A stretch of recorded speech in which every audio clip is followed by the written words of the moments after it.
Good afternoon. Welcome to We the People Prepping. This is Dan. I've been reading a lot lately, a lot of news articles lately about cyber warfare. And it's actually pretty interesting read. We had the water treatment facility that was hacked. They're really not sure who did that, but we had the SolarWinds debacle, which they're still finding out how deep that runs. There's been so many government organizations as well as private businesses, and even local municipalities have been part of that SolarWind whole cyber attack thing. They've gotten into systems for our electric grid, gas, water, all of that, with that SolarWind when they did the updates on their software. And I was reading an article that everybody thinks that the United States, these things aren't going to happen, because they think that we have the best protection, we have the smartest people and all of that. But the truth is that we've only been lucky so far. We have been lucky that these foreign countries, foreign entities, just haven't decided to shut us down yet. Okay, they have the means by which to do so. They've already implanted so many bugs in our systems. It's unbelievable. You think that it can't happen, but okay, you look at India in October. China shut down their power grid around Dubai and some of the surrounding cities. This is one of the most populated areas in the world, and these people, they're not slouches when it comes to cybersecurity. But India fell prey to China, and it was basically a shot across the bow from China, telling them to back off over the disputed territories that they've been fighting over. Not to keep pushing them. Basically, they were letting them know, look, we'll shut down your entire country's power grid and screw all of you. This is a part of an article I was reading yesterday, actually, on that. They're still digging out bugs, Trojans and all that out of India's systems. And I mean, it's not just their main power grid, it's all the substations they've got. They've implanted, Trojans in all of these. So at any time, really, China could shut India down at the snap of a finger.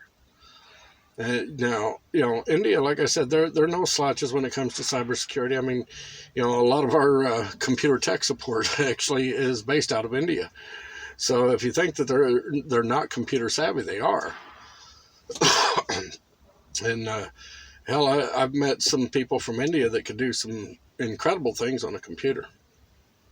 But the point is, everybody keeps pointing at Russia. Well, yeah, Russia is trying to get into our systems. I mean, that's verified fact. But nobody wants to talk about how China's infiltrated our systems, and all the information that they've gotten. So far, all they've been doing is gathering intel, basically gathering information on our weaknesses, strengths, and all that. But in the process, they've also planted several viruses, bugs, whatever you want to call them, into our systems as well. I mean, yeah, we're weeding them out, but there's always those that are deeply hidden, that may never be found. Just like India, like I said, this happened back in October, and India is still trying to debug their system from all the Trojans that China has in their system.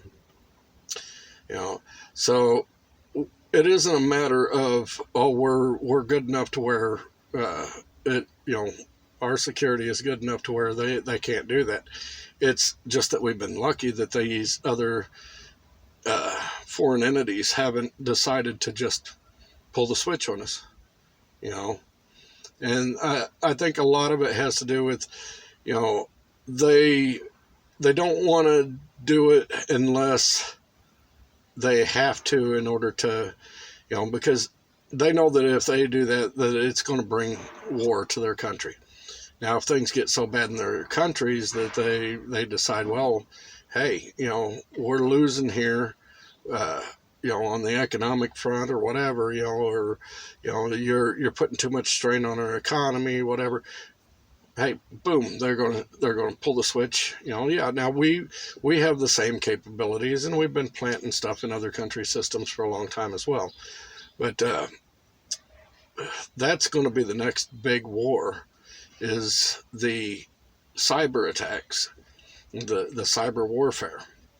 I mean, you think about it, you shut down an entire country's power grid, and that country is vulnerable, and they're going to eat themselves. And then after they've gone through and they've ravaged their own land, it's easy enough to step in and say, hey, we're going to take over now, you know, send troops in. I mean, you know, people are not really focused on it because the government doesn't tell us how bad it actually is.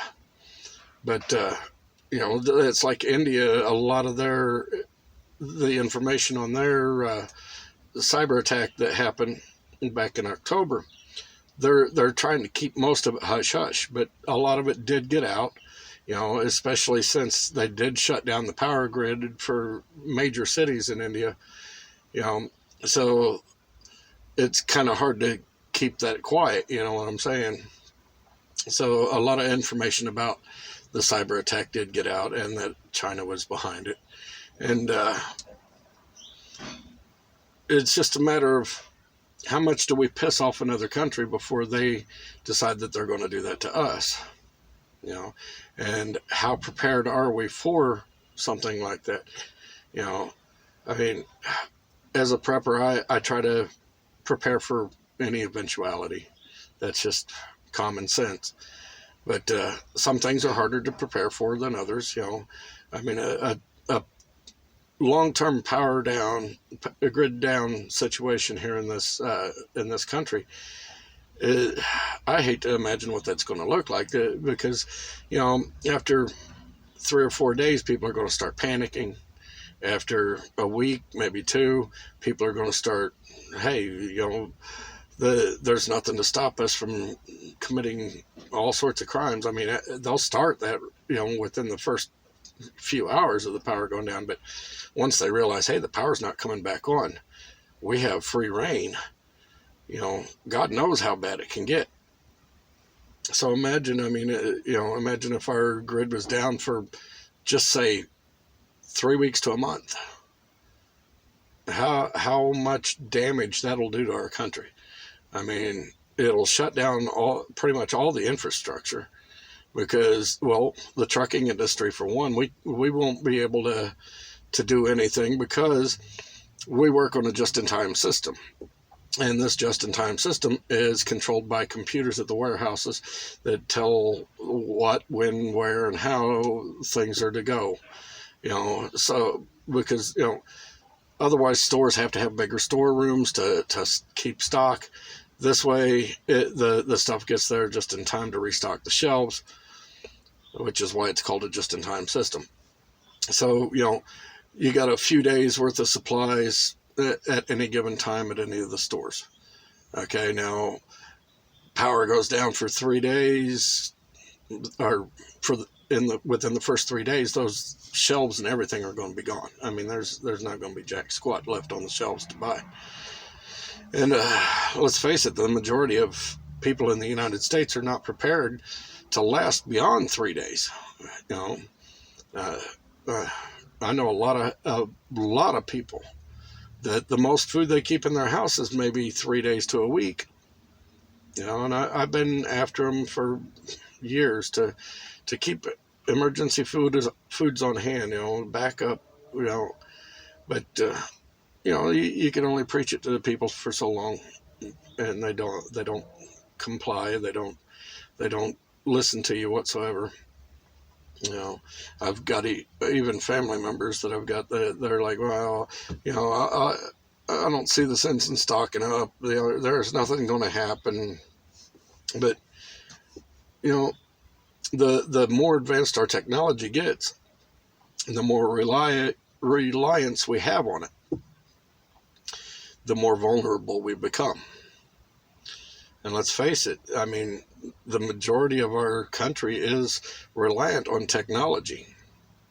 This same technology can be our downfall, because it doesn't take much to crash the system, or to you know do some wreak some real havoc.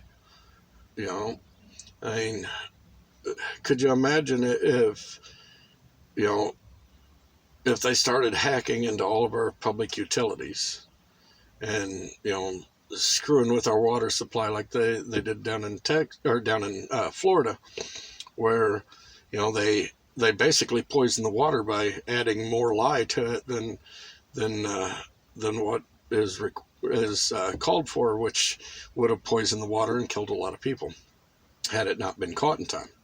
Luckily, somebody was actually paying attention and doing their job. But imagine if they did that all over the country. They're bound to find some places that's not paying attention. You know, the solar winds hack has a lot of repercussions that people aren't thinking about, because they've gotten into stuff like they've put codes into the programs that control our nuclear reactors, according to the reports I've read. So you think about it, if they can't get these things out of there, the foreign nationals will have access to wreak some real havoc. I mean, imagine that there's a virus in one of our nuclear reactor computers that controls, say, the water flow or the temperature or whatever, and they go in and they rewrite the code on it, or change some of the parameters or whatever you want to say, and all of a sudden now the nuclear reactor is going into meltdown. Imagine how much damage that's going to cause. And look at when Chernobyl melted down. They still can't live in that area. So if one of our nuclear reactors melts down, what's the odds we'll be able to re-inhabit that area for eons, really?